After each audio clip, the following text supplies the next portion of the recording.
Congratulations, Thank you so Naman, much. for democratizing the healthcare. So, Dil fit hai, life hit hai. What is the essence of it, and what's the pressing need of launching India's first AI-based preventive model? Yeah, thanks for this interview, first of all. So, we are launching this at Jaslok, and this is Jaslok's program name. And All right. Jaslok has always stood, a patient-first kind of approach in Maharashtra is to ensure that doctors um, sees the patient's risk trajectory way Okay. before symptoms arrive. All right. And Jaslok is starting that program along with AnginaX AI, and now AnginaX AI will be part of Jaslok's doctors preventative unit to detect that patient's early risk ahead of time All and then right. prevent them. Wonderful. So, what is going to be the cost to a consumer? So AnginaX is this nationwide max cap cost, which is 108 rupees. So when Okay. patient comes, it's just 108 rupees. Okay. Um, Why particularly 108? yeah, the reason we kept 108 rupees because we don't want people to dial 108 for an ambulance call. Oh, very thoughtful. So And it's got a good recall as well. correct. So I know AnginaX is going to lose money out of this as well. We are not generating revenue yet because we are investing in people's health. Jaslok is kind enough to also lower their cost on consultation side as well. So it's not really one type assessment. Patient comes and then your assessment is done and then you're okay with health, cardiovascular health. It is more of a long-term intervention. So patient comes and if patient is under low risk or medium risk or high risk, and based on that risk level, doctor will decide whether the patient needs to do any further investigation or not. And Jaslok will have that discounted price as well to ensure that patient have that cardiovascular health, way before angina, way before any kind of shortness of breath, those kind of real symptoms that medical establishment really looks into. Fantastic initiative. So India is known as a diabetic capital of the world. So can you share some statistics worldwide and in India, and how can this resolve the Correct. problem? See, in 1948, a town called Massachusetts, Framingham town in Massachusetts, after World War II, Framingham heart study happened. They observed heart disease and cardiovascular symptoms basically, and they figured out diabetes, was one of the biggest risk factors that time. Sure. And it's still there. They gave us good understanding of overall range of how diabetes is affecting. What I and our doctor and our teams are really preferring is we don't want people to have 6.2 HbA1c to declare that you have diabetes. Sure. We want to declare when you're at 5.7, when you're 5.9 pre-diabetic, you should be treated that way before. You should be checking your HOMA IR, you should be checking your insulin resistance. And that is what it's an evolution of your small dense particle, which is basically goes under the endothelial cell to build the plaque formation in your heart artery. So diabetes is one of the important markers, but we don't want people to have diabetes, Right. or catch those HbA1c markers way earlier.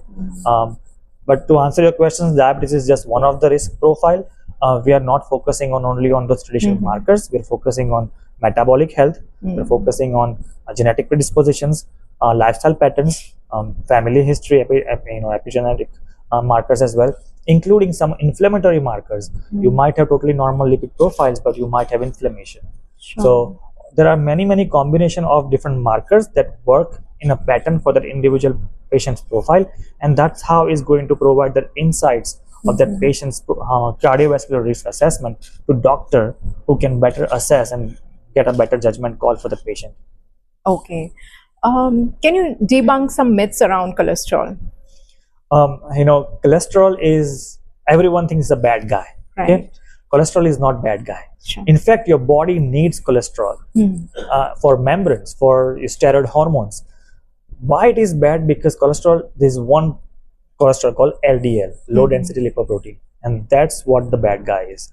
Majority of assay in labs, they measure LDL, and if you have over 100 plus cholesterol level, doctors think you have high cholesterol. Here is your statin, or here is your prescription, and you take that for life.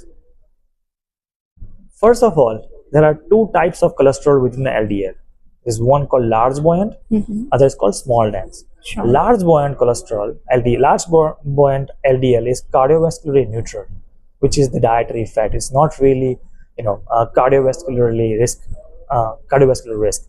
The small dense LDL, which is about 20% of your overall LDL, which is the evolution of your evolution of small dense, which goes under the artery to build the cell formation process, or process in plaque formation process, which is more more riskier factor.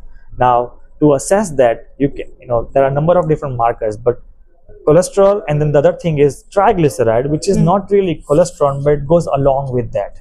Okay, so triglyceride is an evolution of small dense. The reason you have triglyceride is because of the carbohydrates, particularly in sugar, the fructose based sugar, which you eat everywhere in any kind of food from outside as well.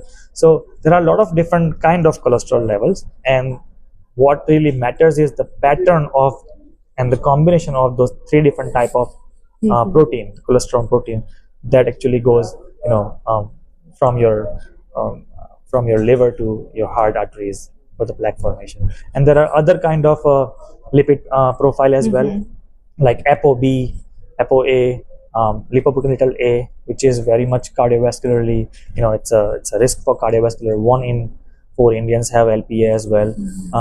We don't have really prescription yet available in the market that often that you cannot take it, and doctors cannot prescribe it, but it's still very much riskier. So if you have an LPA, lipoprotein A, how do you reduce your small dense LDL or ApoB?